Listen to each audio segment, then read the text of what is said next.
Hello student, my self Neeraj Singh and welcome in incredible physics and chemistry bye Neeraj Singh. तो जैसे कि student में आज मैं आपको क्लास 11 का फिजिक्स का मैं लेक्चर ले रहा हूँ और जो आज का जो चैप्टर है वो चैप्टर का नाम है डायमेंशनल एनालिसिस।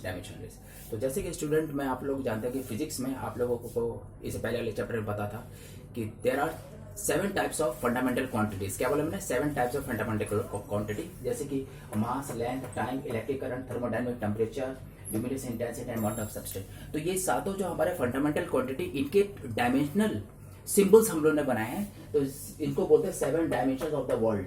ठीक है, तो सिंबल है जैसे मास का M, L, T, A, theta, K, C D, candela and MOL. और सबके जो सिंबल लिखे इसमें जो है ब्रैकेट, जो है स्क्वायर ब्रैकेट लगता है। ठीक है स्टूडेंट, ये सिंबल हो गया। अब स्टूडेंट मैं आप लोग बताने जा रहा हूँ डायमेंशन फॉर्मूला कैसे होता है। डायमेंशन फॉर्मूला क्या होता है कि डायमेंशन सिंबल के ऊपर पावर लिख देते हैं। क्या लिखते थे? पावर। जो ये पावर होती है इट इज ए डायमेंशन, इसी को डायमेंशन बोला जाता है। तो जैसे कि डायमेंशन की जो पावर है, जैसे पावर या एक्सपोनेंट या रेडिकल्स जो भी बोल सकते हैं, तो डायमेंशन सिंबल के ऊपर जो पावर होती है दैट इज योर डायमेंशन। ठीक है, तो ये तो डायमेंशन हो गया। तो सिंबल के ऊपर डायमेंशन लगने के, पावर लगने के बाद तब जो बनता है हमारा formula, that is dimension formula. ठीक है स्टूडेंट, अब मैं बताने जा रहा हूँ dimension formula and dimension equation क्या होती है। तो जैसे मैंने आपसे फिजिकल क्वांटिटी बोला फोर्स, तो फोर्स का डायमेंशन फॉर्मूला क्या होता है? तो आप लोग लिखेंगे ml/2। ये तो डायमेंशन फॉर्मूला हो गया, सिंपल सी चीज है। लेकिन अगर हम लैंग्वेज में लिखो, वर्ड्स में लिखे कि यहाँ पे फोर्स लिखें, उसको ब्रैकेट लगाएं और इजिकल टू करके ml/2 लिखे, तो ये जो पूरा हमारा जो बन रहा है फोर्स इजिकल टू ml/2, इसको कहते हैं डायमेंशन इक्वेशन। ठीक है स्टूडेंट, और ये जो अकेला ml/2 ये कहलाएगा डायमेंशन फॉर्मूला। तो ये चीज ध्यान के। अब स्टूडेंट जैसे कि मैं आपसे पूछ रहा हूँ कि फोर्स में मास का डायमेंशन क्या होता है, तो मैंने आपको क्या बताया? डायमेंशन पावर होती है। तो ये मास का यहाँ पावर 1 है, तो आप यूं बोलेंगे कि फोर्स में मास का डायमेंशन 1 है। ऐसे आप बोलेंगे फोर्स में लेंथ का डायमेंशन क्या होगा, तो यहाँ भी पावर 1 है तो ये 1 हो जाएगा। ऐसे मैं बोलेंगे फोर्स में टाइम का डायमेंशन क्या होगा, तो आप बोलेंगे -2। तो यानी कि मास और लेंथ और टाइम का हर एक का डायमेंशन जो है, जो पावर होती है वो उसको इस तरह से दिखा देगा। ठीक है स्टूडेंट, अब स्टूडेंट मैं आप लोग बताने जा रहा हूँ वेरिएबल्स एंड कांस्टेंट। अब देखिए वेरिएबल्स भी स्टूडेंट दो तरह के होते हैं। एक वेरिएबल होता है जो डायमेंशनल होता है, जिसमें यूनिट भी होती है, यानी न्यूमेरिकल वैल्यू वेरिएबल वाली, और साथ में उसके साथ यूनिट भी होती है, तो वो कहलाती है डायमेंशन वेरिएबल। जैसे कि एरिया हो गया, वॉल्यूम हो गया, फोर्स हो गया, वर्क हो गया, इस तरह की चीज जिसमें यूनिट भी होती है और साथ में वेरिएबल्स भी होती है, उसकी वैल्यू भी, न्यूमेरिकल वैल्यू भी होगी।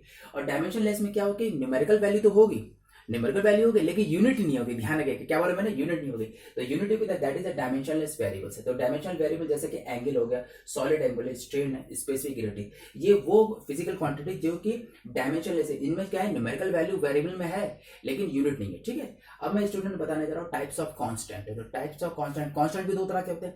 एक होता है जिसमें फिक्स न्यूमेरिकल, इसमें न्यूमेरिकल वैल्यू फिक्स होती है, ध्यान रखिएगा, फिक्स होगी। अगर न्यूमेरिकल वैल्यू फिक्स है और साथ में यूनिट भी है तो वो कहलाएगा डायमेंशनल कांस्टेंट। जैसे ग्रेविटेशनल कांस्टेंट हो गया है, प्लांक्स कांस्टेंट हो गया। इसमें क्या होता है? फिक्स न्यूमेरिकल वैल्यू, साथ में यूनिट भी है। ठीक है, लेकिन अगर मैं डायमेंशनलेस कांस्टेंट बोलूं, यानी कि इसमें क्या होगा? न्यूमेरिकल वैल्यू बिल्कुल फिक्स है लेकिन यूनिट नहीं होती। ध्यान रखिएगा, यूनिट नहीं होगी तो that is a dimensional constant. जैसे पाई की वैल्यू, तो पाई की वैल्यू आप जानते हैं 22/7, बस, कोई यूनिट नहीं होती।